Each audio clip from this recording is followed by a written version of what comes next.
bar's got that swing. Glasses clink, hear the ice cubes sing. Liquid lunch, pour it smooth, let it flow. Friends round the table where the good times grow. Raise a glass, let the worries slip away. Liquid lunch, we're living for today. There's Troy laughing with his gin and a grin, telling stories about where he's been. Boomer's got whiskey, he's loosening his tie, chasing dreams under a midday sky. The bartender knows us, he's mixing with flair. Every sip's a moment we're happy to share. Liquid lunch, pour it smooth, let it flow. Friends round the table where the good times grow. Raise a glass, let the worries slip away. Liquid lunch, we're living for the day. The clock don't matter, we're lost in the vibe. Jazz in the air, feel the soul come alive. From martinis to bourbon, we're riding the wave. Stealing this hour, it's the freedom we crave.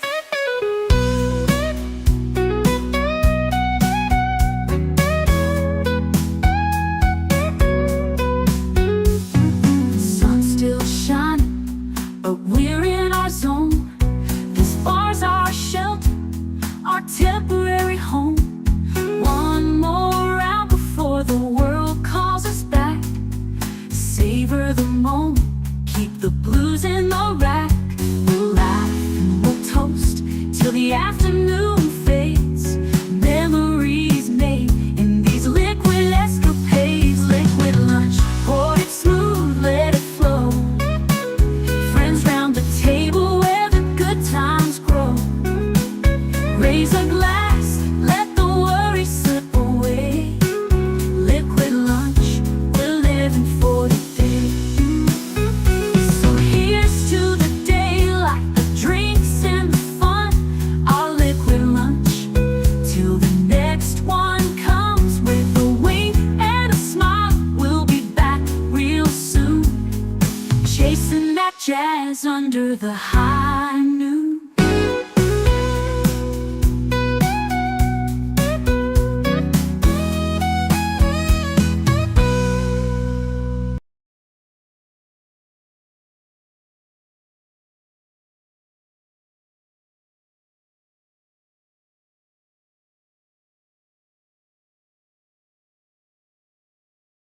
What you sippin' on?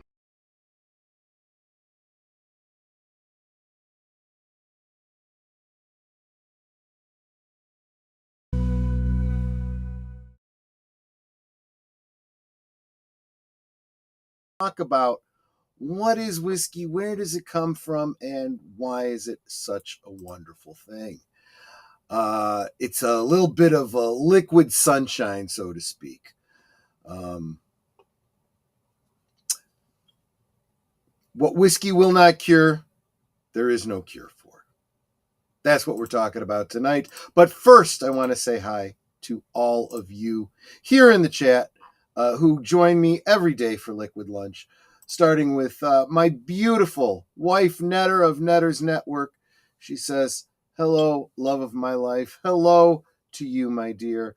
She says, like, share, subscribe, become a member. Yes, please do all those things that you are inclined to do to help support our efforts here at Last Call. Real Wade Nation Gaming Clip says, let's go. Yes, it's noon. It's time to go. And roughly around noon tomorrow, I'll be hanging out with Real Wade Nation Gaming Clips for a couple of watch parties over on the Rumble. So keep an eye on my community tab. I will share out that link as soon as I see it. Lynn Green stopping by. She says, just in and out. Got some errands to run. Totally understand. get things in order so you can enjoy your weekend. She says a drive-by like, and I can't tell you how much I appreciate that. That is incredibly encouraging to me. Please, if you are here, hit that like button. I would greatly appreciate it. If you are here like Mark Melnikoff, who says, Mech po! This has become my favorite stream. I get my 5 daily recommended servings of Last Call with Troy Pacelli. I am so glad. I am so glad, my friend. Probably out looking at trains and listening to Liquid Lunch with me. At least I hope that's what you're doing. So yeah. You notice that I had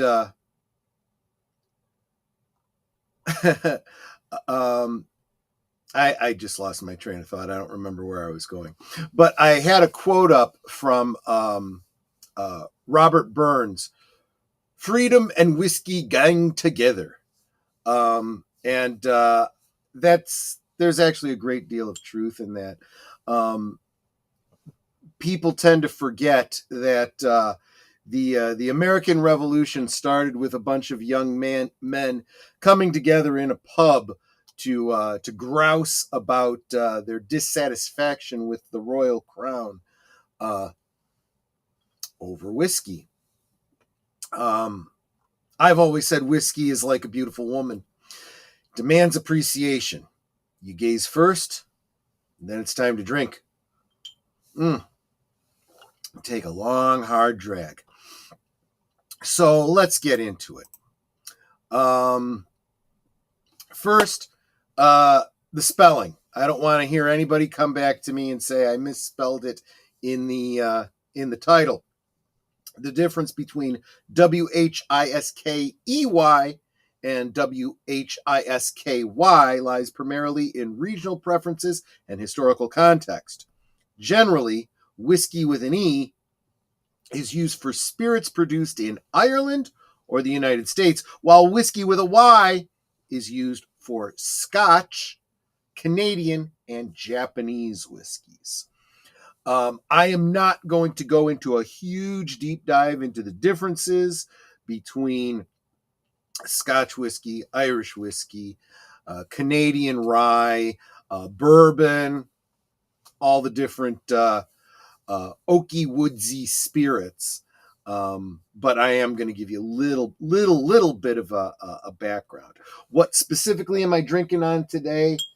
It's Evan Williams, specifically a Kentucky bourbon, but that is still a whiskey.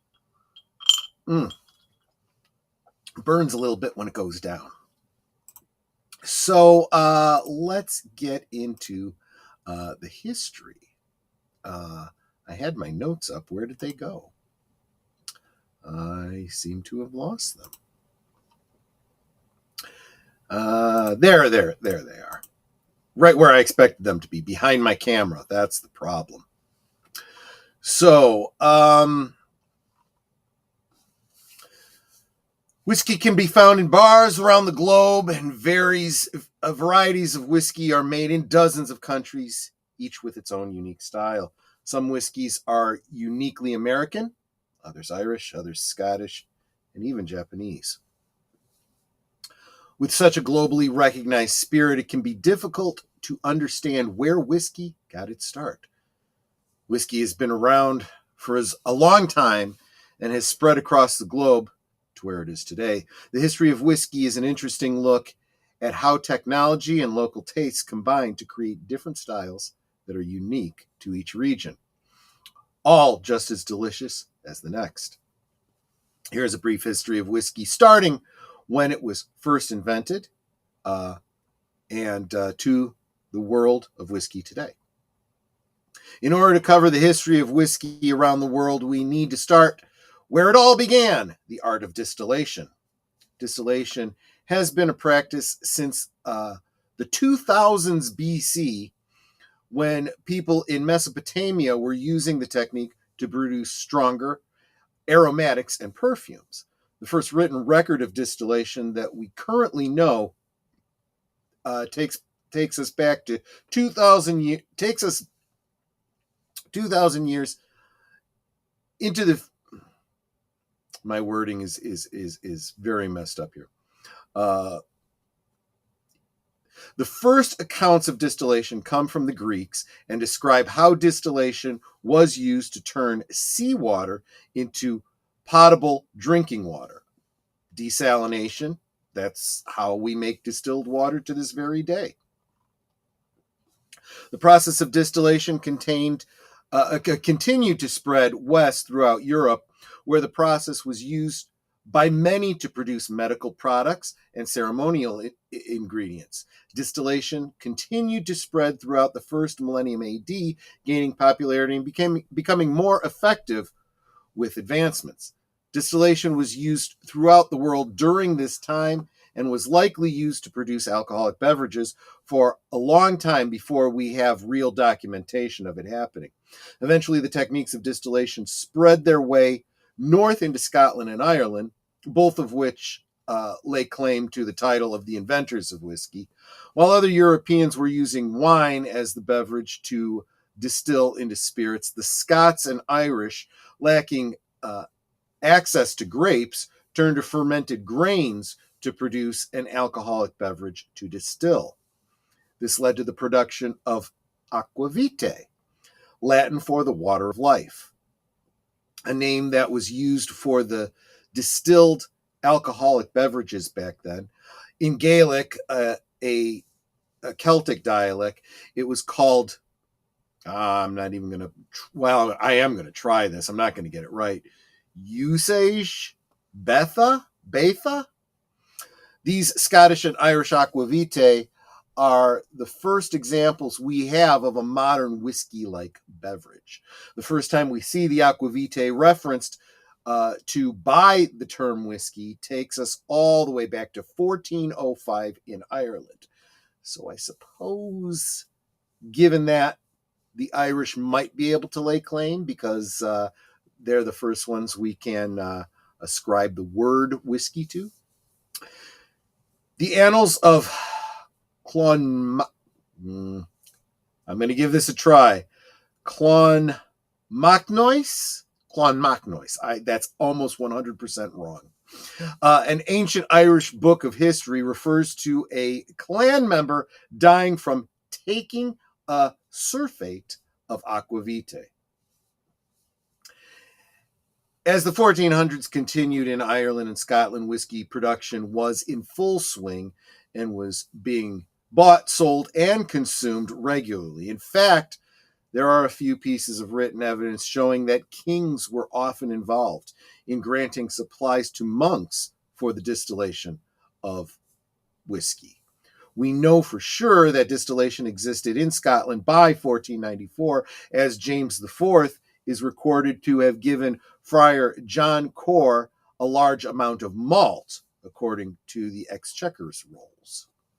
As European settlers and colonists continued to flow across the Atlantic Ocean towards the America in the early 1600s, the Irish and Scots among them brought their knowledge of whiskey distillation with them to their new home. Around this time, the first ever licensed whiskey distillery made its debut. In 1608, the Old Bushmills Distillery was licensed in Northern Ireland, making it the world's very first official whiskey distillery. That's 2 points in favor of the Irish. I think they've got a pretty good claim on this. Meanwhile, back across the continent, whiskey was gaining popularity in the new American colonies, where the production and consumption of whiskey continued to grow. In fact, whiskey became so popular in the United States that many distilleries used whiskey as a form of currency during the American Revolution. When George Washington himself was a whiskey distiller, distilling as much as 300,000 barrels of rye whiskey per year at his Mount Vernon plantation. After the Revolutionary War concluded, whiskey continued to play an important role in American history and politics. The first official commercial distilleries in the United States was constructed in Louisville, Kentucky by Evan Williams. This Evan Williams. whose whiskey is still widely available today.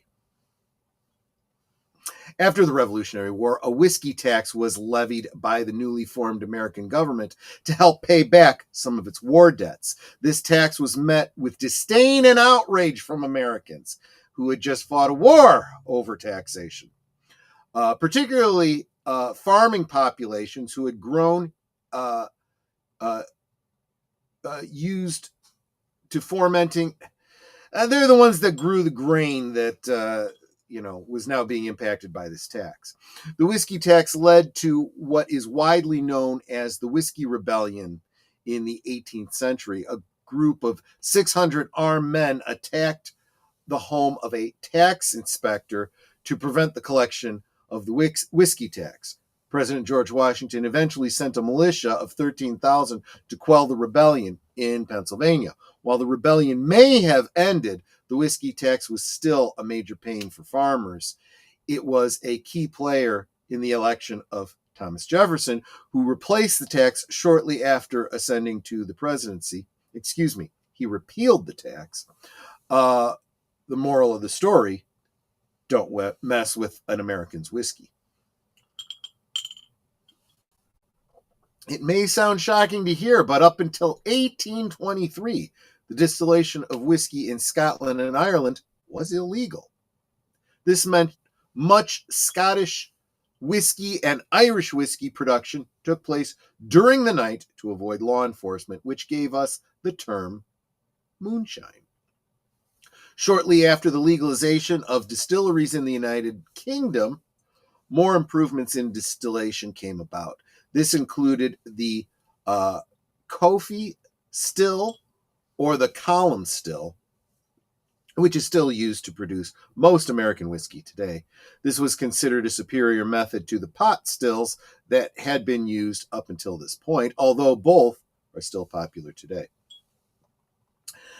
Now we get into a topic from a couple of weeks ago when I was on Doomcock and we were talking about the Untouchables. We're going to talk about prohibition. From 1920 to 1933, the United States passed an amendment to the Constitution that made the production, sale, and use of alcohol and alcoholic beverages illegal. This devastated the whiskey market in the United States, but there was one exception. The government made an exception for doctor-prescribed medical whiskey. Is this sounding familiar to you? Which could only be procured from a pharmacy. This played a role in the massive growth of the pharmacy chain Walgreens, growing from only 20 stores to 400 during its 13-year period. There might be someone listening today who might be interested in that Walgreens history. Just saying. While Japanese soju and sake distillers had likely been making their own version of whiskey since the mid to late 1800s, the real advent of Japanese whiskey didn't come about until the early 1900s. I do have notes here about Japanese whiskey. I'm going to skip over that. I think that's a little more than I wanted to get into. I've also got a section here on the global market of whiskey.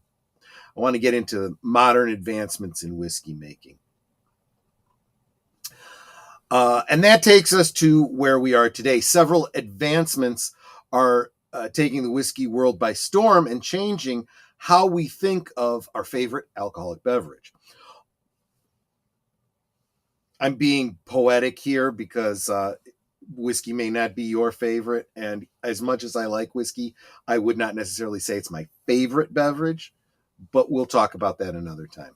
All whiskey must be aged in wooden casks, but you can take it a step further. One approach to bringing new technology to whiskey making is in bottle fashioning techniques. After finishing the whiskey in a new oak barrel before bottling, one can craft wooden spires to place in the bottle, which finish your whiskey while resting in the bottle.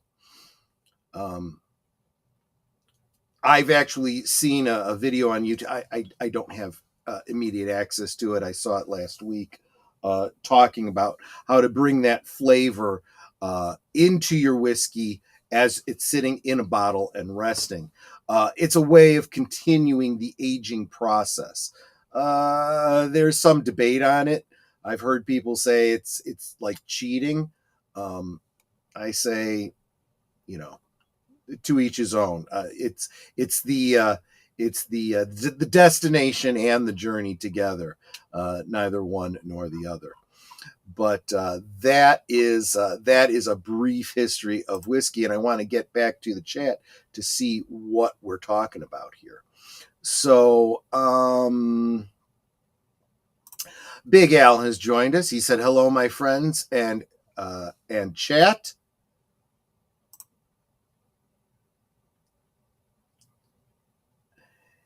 And Al's trying to help me out. Ishkabaha. Okay, that works. And Wade says he'll see me tomorrow. Absolutely. Liz Armstrong joins us. Hello, having an early morning coffee and saw your notice. Nice subject. Yes. I didn't get too into Canadian whiskey. I do enjoy Canadian whiskey as well. It goes well with coffee. I'm just saying. 3:15 a.m. Fair enough.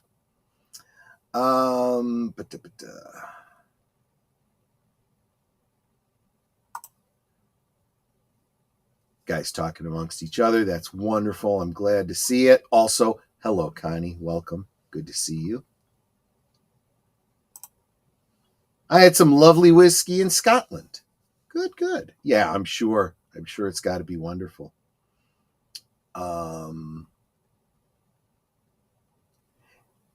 And UseRNG, welcome. Good to see you. I would love to know how many of you enjoy whiskey. What is your favorite whiskey? Or, if whiskey's not your thing, let me know that. I forgot to share, I do have this book here on bourbon right behind me. I also have the Complete Guide to Whiskey and the Eyewitness Companions Book of Whiskey. All of these were gifts from Netter for my birthday. Very much appreciate that. I'll tell you what, this Complete Guide to Whiskey, I tend to take them at their word. It is a very complete book. A few illustrations, but the illustrations that are here are quite invaluable. The print is kind of tiny because they get a whole lot into this book. Well indexed as well. Not really a whiskey drinker, but tried Aberlour and enjoyed it. Good. My first whiskey, I was at a buddy's wedding. And I wasn't drinking at all. I wasn't planning to anyway, until someone brought me a glass with a brown liquid and said, "Here, try this." And I smelled it. I was like, "Wow, that's strong." He goes, "Taste it." And I was like, "Woo, woo, woo." That strong, woody taste. I'm like, "What is that?" He said, "Wild turkey." I'm like, "Aha." Yeah, it was probably not my best introduction to whiskey. Little bit stronger than I was prepared for at the time. Pretty harsh, as I recall. I find this Evan Williams to be very mellow. Very mellow. It does burn a little bit going down, but you can't get away from a spirit this strong, burning a little bit. But you can have a smooth and rounded flavor to it. I really enjoy it. And this one smells just wonderful. It doesn't like burn the inside of your nose. So anyway, that is really all I wanted to bring you is a little bit of booze talk tonight. I'm going to have a nice, smooth, mellow day today. Leading up to, we are going to be chatting with actor, cinematographer, director of photography, James Reckert. The touchstone for him is, you probably know him from the Bizarro Jerry episode of Seinfeld. He played Man Hands, or he was the stand-in for the girl who had man hands. It was his hands that you see breaking up the lobster and wiping something off of Jerry's face. Heck of a great guy. He's going to give us his background in Hollywood, and he's going to give us some insights to the entertainment industry and what he sees for them going forward.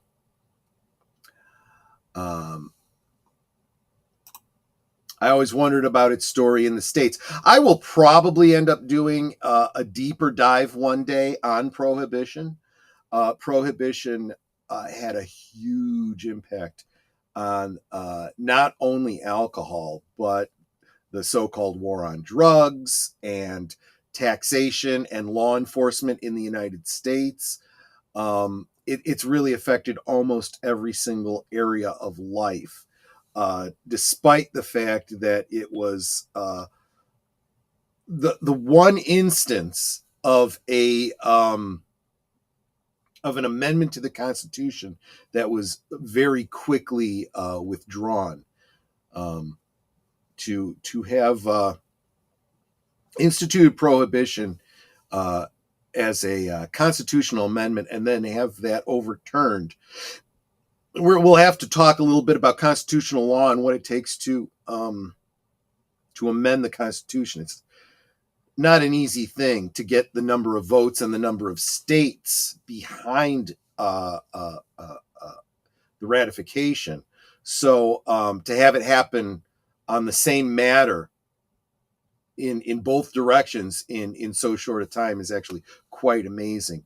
But it had huge ripple effects on the United States from that point on. I'm not much for alcohol drinking. I, however, make brandy wine, not brandy, not distilled. I mostly bottle some when barely alcoholic and still thick as syrup. I use it as syrup on my waffles. Oh, that sounds wonderful. That really does sound really good. I have made an extract of strawberry. I wanted some strawberry syrup. That's an easy make. And I actually am going to need to boil it a bit more to thicken it, get more of the water out of it. But that is wonderful. You can use it the same way you describe, as a syrup for your waffles. You can use it as an additive for drinks, which is what I primarily made it for. And definitely you can use it in baking. Incredible. It should never be easy to amend the Constitution. From what I have read, that's by design. Yes, it absolutely is. It absolutely is, which makes it all the more shocking to find out that they passed prohibition so quickly and then repealed it so quickly. Big deal there. And yeah, it had way more to do with legalities and law enforcement and the movement of money than it did with alcohol itself. Here there is a story about rum. Okay, I'd love to hear it. That's very interesting. Syrup, good use of any product. Yes, absolutely. And really, what is most syrups are just a sweet liquid that you boil the water out of to thicken up, whether that's the sap of the maple tree or the juices from strawberry or what have you. So the story behind why I made a whole large quantity of strawberry syrup was that Netter had wanted strawberry daiquiris. And I committed the cardinal sin for any bartender. I used a drink mixer, the big plastic bottle of daiquiri. You're just supposed to mix it with alcohol and ice, and it was terrible. It was just terrible. It was alcohol abuse is what it was. The alcohol that I put into those drinks was wasted. They had to be thrown away. I dumped out that bottle, and I also decided I would never ever buy any alcoholic drink or drink to be mixed with alcohol that comes in a plastic bottle ever again. It's glass or nothing. It tasted like chemicals. It had this sharp aftertaste, and I read the ingredients and didn't know what most of it was. It didn't say anything about strawberries. It said natural flavors. I said, screw this. So I distilled some strawberry syrup made myself, in my kitchen with fresh strawberries. And it's the best stuff. And I haven't gotten around to making daiquiris yet, but I've made just about everything else. I will probably be using some of that this November when I make a sake berry pudding for Life Day. And I will probably this summer at some point probably make some strawberry shortcake. Let's see. Good for dealing with fruit preservation and harvest issues. Yes. And why is it such a good preservation method? You add sugar. Sugar is a preservative, which is why there is so much sugar in the foods you eat. This is what's making us all fat, is the extra sugar they put into everything to make it last as long as possible. Literally, I have this strawberry syrup that is incredibly sweet because of the extra sugar added to it, and it's completely shelf stable. It will not go bad, period. It will not. And that's because of the sugar. Yeah, in fact, Wade is agreeing with me. We use too much sugar. Yes, there are other preservation methods, but sugar is also addictive. That's another reason that they use it. I think from history, the same kind of idiotic thinking is repeating itself in those that want to repeal another amendment that's very important. There's a lot to learn from that bit of history. That's very interesting because you will also notice that it's not a very popular movement. The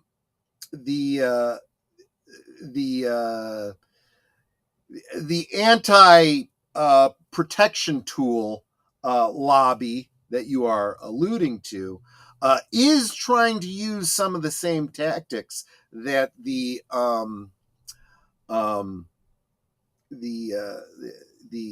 anti-alcohol, the temperance movement used, but it's not as effective. If nothing else, I think we learned something from Prohibition. Let's face it, we fought a revolution over taxation. Then we went through all that we went through with Prohibition over, the taking of Americans do not like their rights infringed on. They are very jealously protective of their rights. So that's we've learned the lesson more than once in this country, and hopefully we never have to learn it again. And I do find it very interesting that this one in particular area, the more they try, the more they're actually having the opposite impact, right? The more they try to scare you and into giving up your rights, the more people go, yeah, I think I need to exercise that right, to protect that right. It's quite fascinating, and the more they try to sow fear, the more people cling to their independence, let's say. I think I navigated that pretty well. I think we all know what I'm talking about without my having specifically talked about it. But anyway, that's really all I had for tonight. I'm probably not going to make this a really long one tonight unless anyone has something else they want to share. Not really. Didn't really put together detailed notes on the Volstead Act, so I'm not really ready to get into that. But I'll probably do that on a future Friday stream, because it's almost impossible in the United States to talk about alcohol and where it is today without looking at the history of it, and you can't talk about the history of alcohol in the United States without talking about prohibition. So we are all well preserved by sugar. Then the world should be a sweeter place. One would think, one would hope. But I do think there's also something to be said for the sugar crash. You get all happy and sweet on sugar, and then you crash, and you get hangry, and you get miserable, which is why they try to give you more sugar. Here, eat a Snickers, because you're not you when you're hungry. Honestly, when I think about being hungry and what I want to satiate my hunger, I don't think of sweet things, and I don't think of Snickers bars. Those are nice treats, yes, and they are nice, quick energy, but they are not good for satiating your hunger. You want to satiate your hunger? Try some meat, some eggs, maybe some cheese. Basically, what I'm getting at is protein. Get a lot of protein in your diet. You will be less hungry. It will stick with you longer. It will build those muscles, or at least maintain those muscles. It won't build the muscles. You got to put in the work to build the muscles, but it will maintain those muscles. And what's the most important muscle in the body? This isn't a trick question. It's not a dirty question. It's the heart. If that heart stops, so do you. So make sure you get enough protein to maintain that muscle. Protein. I have now gone 10 months with no chocolate. No good for, stones. Yeah, you suffer with stones. I enjoy chocolate, but not very often. Since I lost a lot of weight, I don't enjoy sweet stuff the way I did. I mean, I enjoy it, but in very short order, it starts to upset my stomach. That whole sickeningly sweet idea. Yeah, that's where I'm at. Thank you. Nice to see everyone across the sea ordering pancakes for myself for breakfast. I do not blame you. Quick little pancake story. So those of you that are fans of, I think it's Adventure Time, this Comedy Central, maybe it's Adult Swim cartoon. There's this little bit, the little dog looking guy is making pancakes, making bacon pancakes. You take some bacon in, you put it in a pancake. And that song just got stuck in my head, and I started thinking about it, and I'm like, bacon pancakes sounds really good. And I had just made a bunch of bacon. So I said, I'm going to try making some bacon pancakes. It was a failed experiment. I mucked it up terribly. First off, my batter was way too thick. So as I tried to, dip the bacon in the pancake batter, it was breaking up all over the place. And I basically ended up with just bits of bacon in pancake batter. So then Netter suggested, well, why don't you lay down a thin layer of pancake batter, put the bacon on top of it, and then put a little layer over it. Well, by doing that, I ended up with less pan and more cake. It was like that thick. And so as I bit into it, there was you could barely get the flavor of the bacon for all the pancake you were eating through. Plus, when the cake is that thick, you gotta cook it all the way through so you don't have like the outside burned and the inside still batter, which is how it turned out for me. So I just got frustrated and I quit. I took the rest of the pancake batter and I basically made one big cake out of it, like a loaf, which had a little bit of bacon in it, but I could hardly call it bacon pancake. And Netter said the cake was good. We ate the whole cake, over the next day or so. We kind of treated it like a cornbread. But yeah, that was one failed experiment. And Age of Boomer says, I like pancakes. Good. I'm glad to hear that. Cartan's great battle of the pancake bacon batter. I don't know how great a battle it was. I felt I had lost some honor by the end of that battle. Pancake for birthday meal? Sounds good. Yeah, see, I don't use. I think you're starting to get the idea. I don't do sweet a lot. So pancakes are more of a treat than a regular type of breakfast. And my mother used to make pancakes for birthdays and around Christmas time and stuff like that. But I have moved to if I'm going to have a sweet morning meal,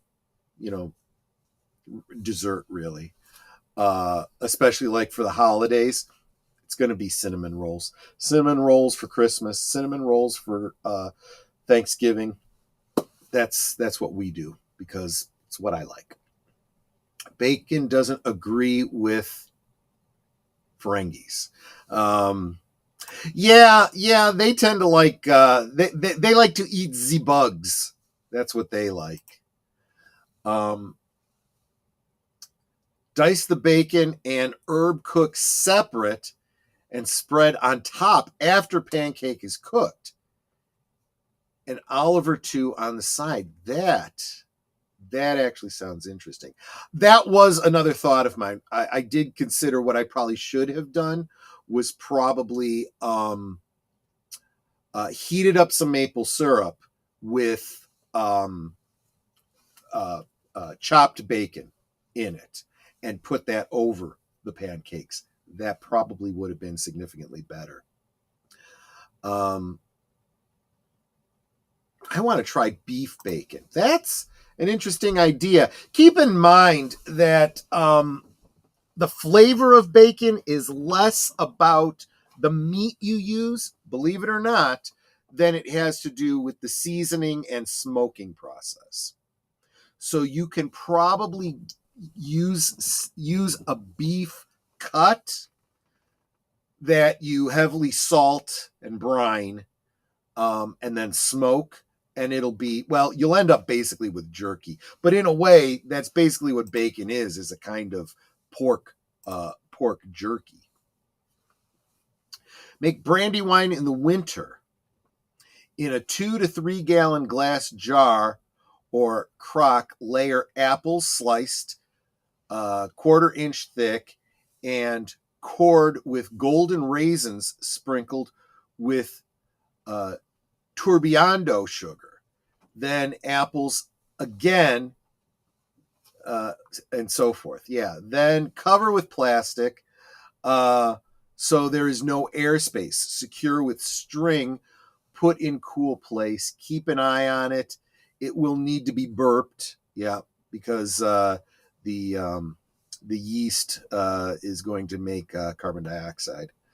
Also, as the fluid comes out, add more layers of apples and raisins. That sounds really yummy. Takes about 3 months. Yes. And then you take that brandy wine and you freeze it and make Applejack. And a serious headache. There you go. It's something. That's something to look forward to in the wintertime. That'll keep you warm in the wintertime. I'll tell you. And that was exactly how the big part of the reason that came about was, of course, people like their alcohol, but they also like to preserve the out of season fruits, right? So you can dry them. You make prunes and raisins and so forth, or you make alcohol out of them, or you pack them in sugar and use them for some sort of a dessert in the wintertime. And I think that's something that we've kind of gotten away from. And it makes the holidays, I think, sometimes a little less special. When you can get any kind of fruit you want any time of year, and you don't have to preserve them some special way, there isn't a reason to make certain recipes at certain times of the year. So you can have, there's something you like at Christmas time, you can have it all year round, and then there's nothing really to look forward to at Christmas, So just a thought there, just a thought. And here's another thing. It takes about 3 months to make brandy wine. Anything worth doing is worth doing right, and you don't rush it. It makes it that much better. If you got to wait 3 months when you finally get to have some, it's worth it. Anyway, that's all I have for you today, my friends. I definitely, but just under the wire, Jeff B came to join us. Hail, Troy. You Sarn-G, good to see you as well. Yes, thank you for being here, Jeff B. I want to ask everybody, please hit that like button. I'm still getting hit with the trolling downvotes on my videos, so as many upvotes as I could get would encourage me. I know it's not that meaningful, but I would greatly appreciate it. Cheers to you, Serality. Enjoying a few on a Friday, sunny evening. I am so glad. I am so glad. What was it that I said at the top of the top of the show? Whiskey is liquid sunshine. So there you go. So anyway, please, I would ask you to join us tonight for Last Call. Again, my very special guest will be James Reckert. I think it's going to be a great chat. I think we're going to have a lot of fun. I am trying to refresh my screen because I want to forward you to someone else's channel, but I'm not sure that they've got a live stream up. In fact, I don't see one. I was going to forward you to Wilkie's Movies and Music for his Friday stream, but I don't think he has a Friday stream today. And that is sad. That makes me sad. Let me double check.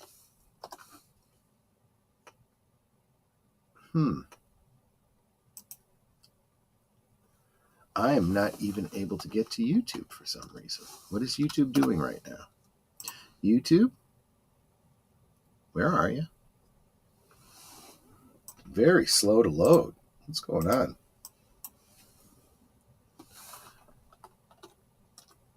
Wilkie's.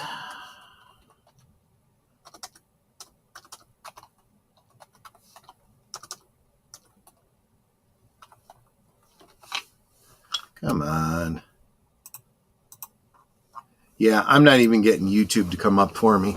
So those of you that are still able to watch me on YouTube, that's wonderful. I'm glad.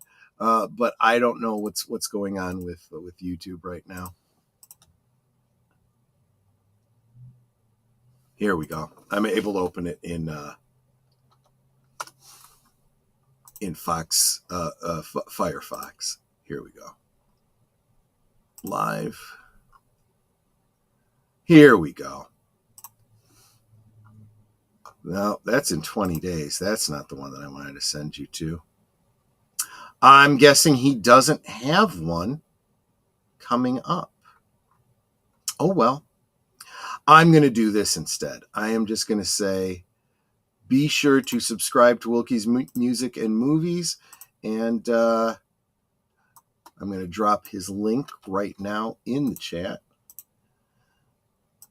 and ask you to subscribe to him. Tell him I sent you, and try to catch up with him next Friday. Hopefully he has a live stream next Friday. Trolling downvotes used to count as interactions. People have been telling me that. I'm not sure that it does, and I do think it hurts the impressions. So just saying. But yeah, I think it has to do with my browser, Lizzie. Thanks for letting me know. But yeah. I think something between my internet and the browser I was using, because when I switched over to Firefox, I wasn't having any problems. But anyway, guys, that's all I had for tonight. For today. Tonight, of course, James Record on Last Call at 9 Central, 10 Eastern. Please come and hit that like button and drop a note in the chat to say hi to him. I think he would be very encouraged. And that's all I've got for now. You guys are also wonderful for sharing your lunch with me today. Have a great one. Have a wonderful weekend. Looking forward to spending it with you guys. You guys take care. I'll see you on the next one. Salute. Goodbye. Hope to see you again real soon.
So here's to the daylight, the drinks and the fun, our liquid lunch, till the next one comes. With a wink and a smile, we'll be back real soon, chasing that jazz under the high.